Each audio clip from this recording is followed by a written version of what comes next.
ছোট্ট একটা স্বপ্ন আমাদের চারপাশে সারা দিন হেঁটে বেড়ায়। এই স্বপ্নটাকে সুরের বাঁধনে তুলে আনার যে কি আনন্দ, তা শুধু যিনি করতে পারেন তিনিই জানেন। এরকম স্বপ্নচারী মানুষদেরই আমন্ত্রণ জানানো হয় আমাদের এই অনুষ্ঠানে। আজকে আমাদের সঙ্গে আছেন ইফতেকার ও শেখ মিলন। তাদের সঙ্গে আজকে আমরা আড্ডা দেব এবং গান শুনব। প্রিয় দর্শক, আমারও গাইতে ইচ্ছে হলে অনুষ্ঠানে আমন্ত্রণ জানাচ্ছি আমি ফারা রুমা। চলুন তাহলে তাদের সঙ্গে গল্প করি এবং আড্ডা। ইফতেকার, কেমন আছেন আপনি? ভালো আছি, আপনি ভালো আছেন? হ্যাঁ, ভালো। আপনি তো আজকে আমাকে আপনার লেখা এবং সুর করা গান শোনাবেন অবশ্যই। তো তার পেছনে গান গাওয়ার গল্পটা একটু বলেন। আমি বেশ ছোটবেলা থেকেই গান করি। প্রথমে আমার বাবা আমাকে একটা হারমোনিয়াম কিনে দিয়েছিলেন। পরে আমি চট্টগ্রামের ছেলে, আমার চট্টগ্রামেরই একজন প্রিয় মানুষ মিস্টার আব্দুল মান্নান রানা, আচ্ছা, আমি ওনার কাছে গান শিখেছি। তারপরে আর কার কাছে গান শিখেছেন? তারপর ক্যারেট কলেজে যাওয়ার পরে ক্যারেট কলেজে বিভিন্ন অনুষ্ঠান এবং মূলত গানের প্রেরণা সব ক্যারেট কলেজ থেকেই। আচ্ছা, আপনি মাথায়, তারপর গিটারে, আপনার ট্রাউজারে সব জায়গায় দেখছি যে আর্মির পোশাকের কমব্যাট। সেই, হ্যাঁ, কেন মানে এই জিনিসটা ক্যাডেট কলেজে পড়া হয়েছে দেখে নাকি? আমি ক্যাডেট কলেজ থেকে পাশ করার পরে বাংলাদেশ সেনাবাহিনীতে জয়েন করেছিলাম। আনফরচুনেটলি আমার একটা শারীরিক প্রবলেমের কারণে আমাকে সেখান থেকে চলে আসতে হয়েছে।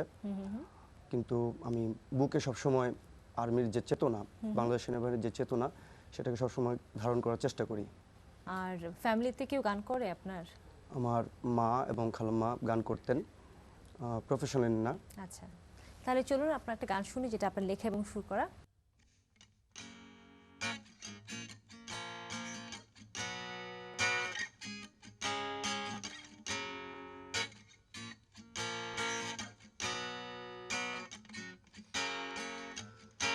একা থাকার কি যন্ত্রণা বুঝবে না কোনোদিন, জানবে না। একা থাকার কি যন্ত্রণা বুঝবে না কোনোদিন, জানবে না। চলতে গিয়ে পথ যদি সময় না ফুরায়, পিছু ফিরে দেখো আছি মনের আয়না। একা থাকার কি যন্ত্রণা বুঝবে না কোনোদিন, জানবে না।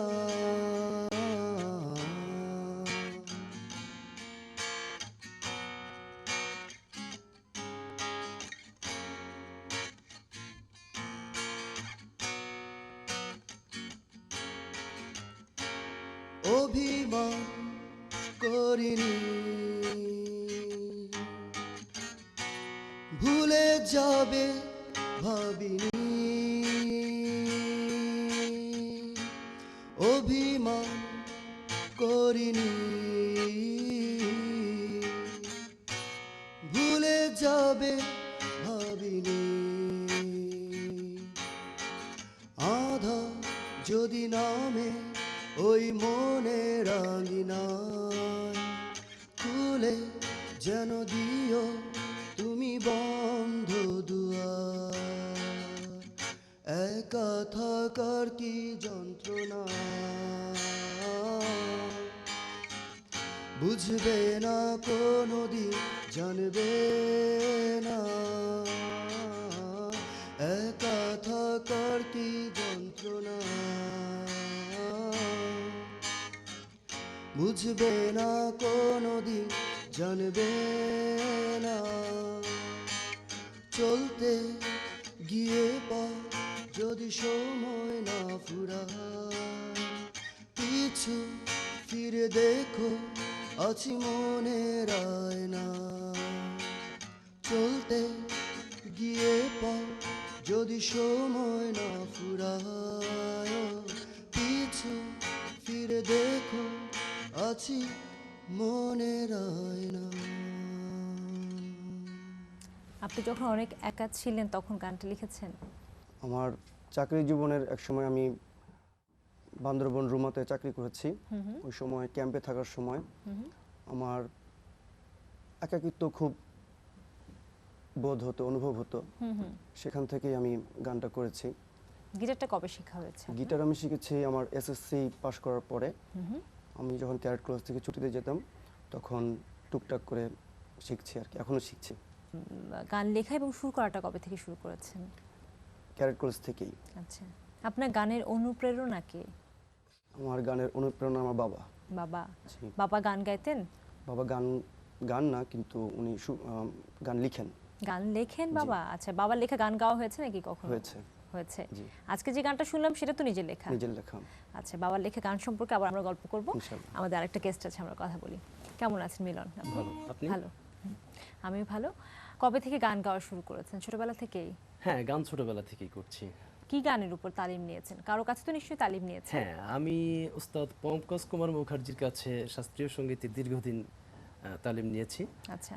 পরবর্তীতে এসে উস্তাদ রবীন্দ্রনাথ মল্লিকের কাছে, সেটাও শাস্ত্রীয় সঙ্গীতেই তালিম নেওয়া হয়েছিল আর কি। আচ্ছা, আপনি গান লেখেন এবং সুর করেন তো? হ্যাঁ, গান এটা কবে লিখি। থেকে? এটাও অনেক আগে থেকেই, যখন ক্লাস 8-9-এ পড়ি সেই সময় থেকে একটু একটু করে শুরু করি আর কি। আর ফ্যামিলিতে কেউ গান করে?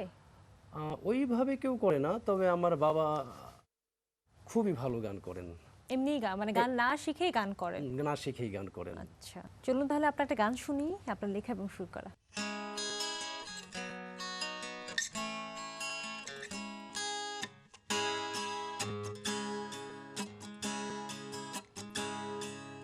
কে তুমি নূপুর পরে হেঁটে যাও আমার বুকের জমিনে, আলতো পায়ে নূপুরে সুর তুলে হারাও তুমি নির্জনে। পাই না খুঁজে কেন আমি তোমায়, কেন যে দূরে থাকো, ও গো চাঁদের মেয়ে কেন তুমি নিজেকে আড়ালে রাখো।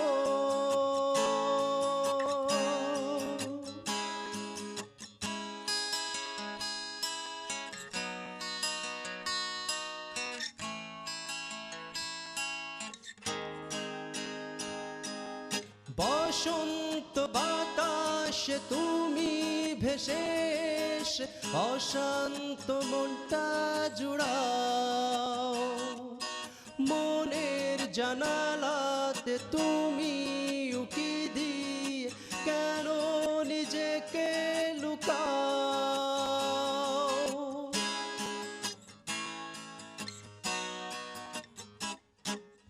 বসন্ত বাতাসে তুমি ভেসে এসে অশান্ত মনটা জুড়াও, মনের জানালাতে তুমি উকি দিয়ে কেন নিজেকে লুকাও। পাই না খুঁজে কেন আমি তোমায়, কেন যে দূরে থাকো, ও গো চাঁদের মেয়ে কেন তুমি নিজেকে আড়ালে রাখো।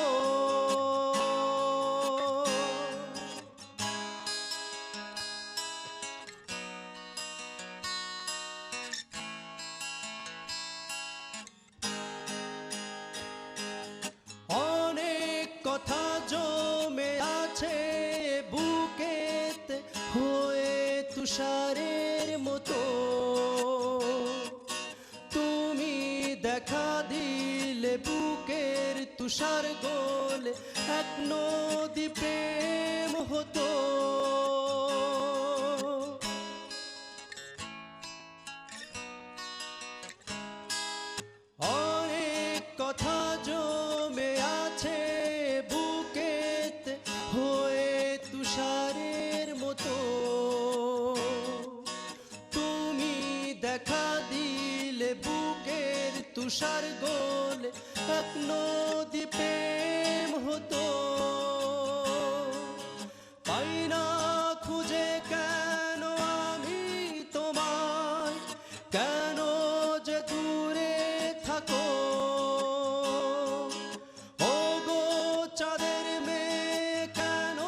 গানের মধ্যে চাঁদের মেয়ের কথা উল্লেখ করা হয়েছে, এটা আসলে কি অর্থে চাঁদের মেয়ের কথা? গানের নায়িকা যে তাকে চাঁদের মতো সুন্দর, যে কারণে চাঁদের চাঁদের মেয়ে মেয়ের বলা সাথে হয়েছে। তুলনা করা হয়েছে। জি, আচ্ছা, জাস্ট উপমা। এই গানটা কবে লেখা এবং সুর করা? এটা সহসা লেখা সুর করা। আমার এবার ঈদে একটা অ্যালবাম আসবে, আচ্ছা সেই অ্যালবামে এই গানটা থাকবে। আচ্ছা, সোলো অ্যালবাম আসছে আপনার? সোলো অ্যালবাম আসবে। সেখানে কি আপনার লেখা এবং সুর করা গান আছে?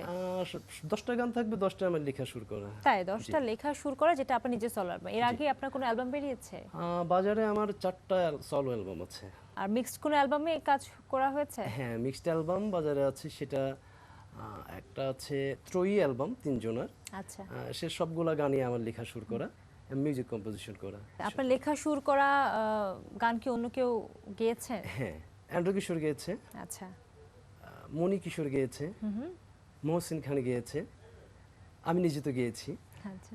এছাড়া অনেকেই গেয়েছে, নতুনরা অনেকেই গেয়েছে। জাহিদ কামাল নামে একটা ছেলে করেছে। আপনার গান লেখা সুর করার বিষয়ে আরও কিছু গল্প করব, আমরা ইফতেখারের কাছেও আসবো। তার আগে আমরা একটা ছোট্ট বিরতি নিয়ে নিই। প্রিয় দর্শক, এখন নিচ্ছি ছোট্ট একটি বিরতি। বিরতির পর ফিরে আসবো আমাদের আড্ডায়। ততক্ষণ সঙ্গেই থাকুন।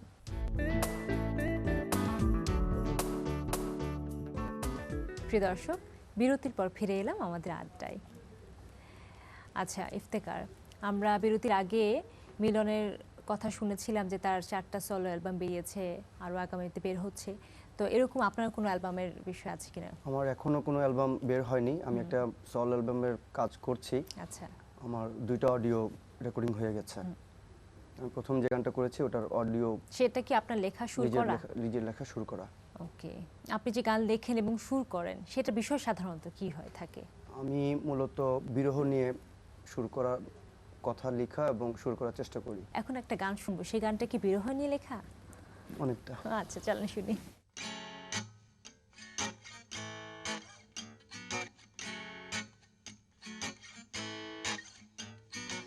একটা জীবন তার হাজারো স্বপন, একটাই মন তার কত শতরা। ভাবি বসে একা একা মিছে মিছি স্বপ্ন দেখা, কথা দিয়ে কথাটা না রাখা। কিছু কিছু দুঃখ ব্যথা, কিছু সুখের আলপনা, জীবন তো একই সুরে গাথা।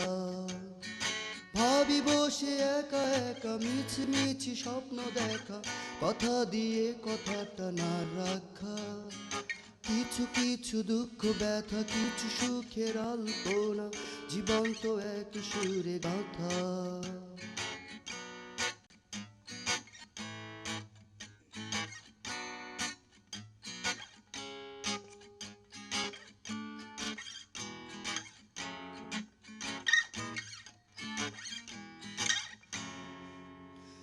এই মনেতে কেন শুধু বারে বারে তার স্মৃতি উঁকি দিয়ে যায়, সুদূরে থেকে কেন তার সে ছবি দিবানিশি আমাকে কাঁদায়।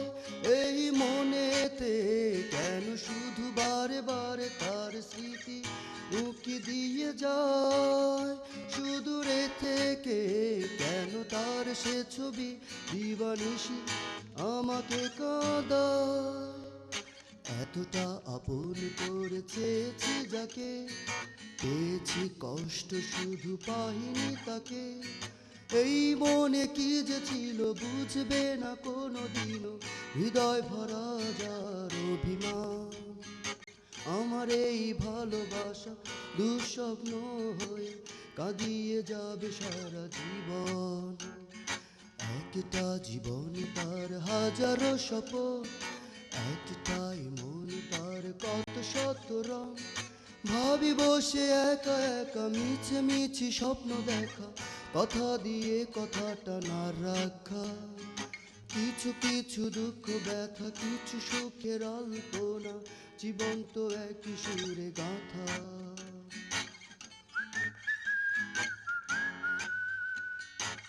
জীবন তো একই সুরে গাথা।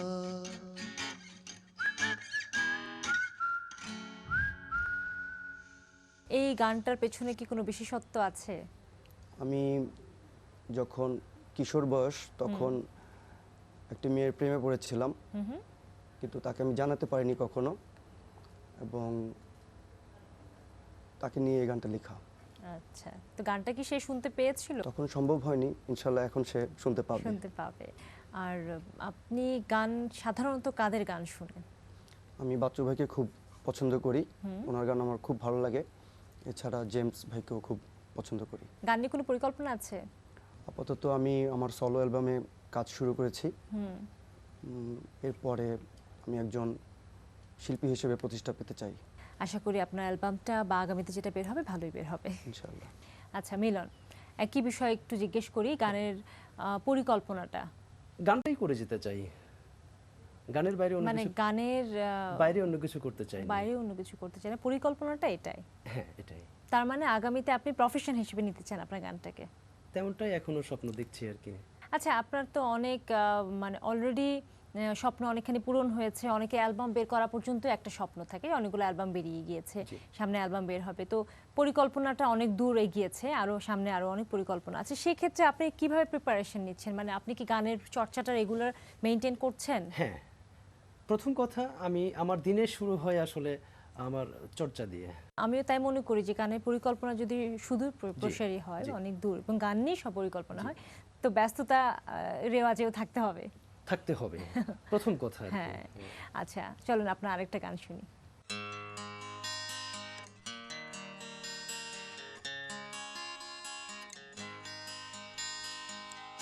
ভয় কি সখী তোমার এত, ভয় কি সখী তোমার এত, এ নয় তোমার শহর, এ শুধু গ্রাম পাহাড় নদী পাখির ডাকাত প্রহর, এ শুধু গ্রাম পাহাড় নদী পাখির ডাকাত প্রহর।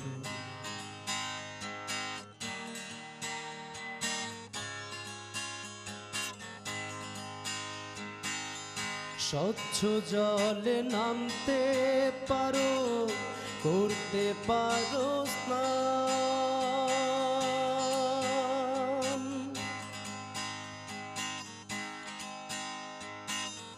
স্বচ্ছ জলে নামতে পারো, করতে পারো স্নান, বেদনা কক্ষ পা তুমি,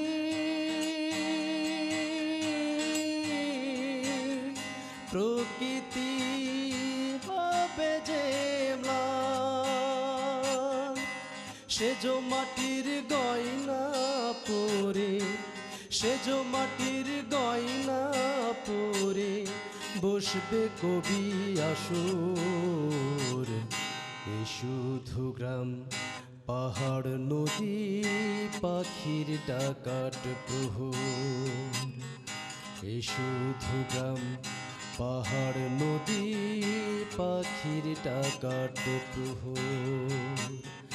ভয় কি সখী তোমার এত, এ নয় তোমার শহর, এ শুধু গ্রাম পাহাড় নদী পাখির ডাকাত প্রহর, এ শুধু গ্রাম পাহাড় নদী পাখির ডাকাত প্রহর। আপনার তো সবগুলো গান নিজের লেখা এবং সুর করা। হ্যাঁ, আপনি অন্যের লেখা গান সুর করে গেয়েছেন কখনো? হ্যাঁ, আমি অন্যের লেখা গান করেছি। আচ্ছা, কেমন লাগে নিজের লেখা গান সুর করে গাইতে আর অন্যের লেখা গান সুর করে গাইতে? দুটার মধ্যে আসলে তফাৎটা কি আপনার? তফাৎ আমি ওইভাবে বলবো না, আমি বলতে চাই এটা যে আমি যখন নিজের গান লেখা গান করি তখন একদম নিজের মনে হয়, আমার ভেতর থেকে বোধটা কেন জানি চলে আসে। আর অন্যের গান নিয়ে যখন বসে তখন একটু ভাবতে হয় বেশি, সময় দিতে হয় বেশি। আচ্ছা। তবে অন্যরা আমার চেয়ে নিশ্চয়ই ভালো লেখেন যাদের গান আমি করেছি এর আগে। আপনাদেরকে আমাদের অনুষ্ঠানে আসার জন্য অসংখ্য ধন্যবাদ, সেই সাথে গিটারে সহযোগিতা করেছেন টিঙ্কু ভাই, আপনাকে অসংখ্য ধন্যবাদ। প্রিয় দর্শক, গান শুনতে শুনতে আর আড্ডা দিতে দিতে আমরা অনুষ্ঠানের শেষ পর্যায়ে চলে এসেছি, বিদায় নেবার পালা। যাওয়ার আগে বলছি আমাদের অনুষ্ঠান সম্পর্কে আপনাদের মতামত আমাদের জানাতে পারেন। আমাদের সঙ্গে যোগাযোগের ঠিকানা প্রযোজক আমারও গাইতে ইচ্ছে হলো, এনটিভি, বিএসসিসি ভবন, 7ম তলা, 102 কাজী নজরুল ইসলাম এভিনিউ, কারওয়ান বাজার, ঢাকা 1215। টেলিফোন নাম্বার 914338 থেকে 5 কিংবা ফ্যাক্স করতে পারেন 914338 থেকে 7 এই নম্বরে। আমাদের সঙ্গে ইমেইলে যোগাযোগের ঠিকানা agih@ntvbd.com। আপনাদের সঙ্গে আবারও দেখা হবে আগামীতে নতুন কোনো অতিথিকে নিয়ে। তার আগ পর্যন্ত ভালো থাকুন, সুস্থ থাকুন, ভালো ভালো বাংলা গান শুনতে থাকুন। একা থাকার কি যন্ত্রণা বুঝবে না কোনোদিন, জানবে না। চলতে গিয়ে পা যদি সময় না ফুরায়, পিছু ফিরে দেখো।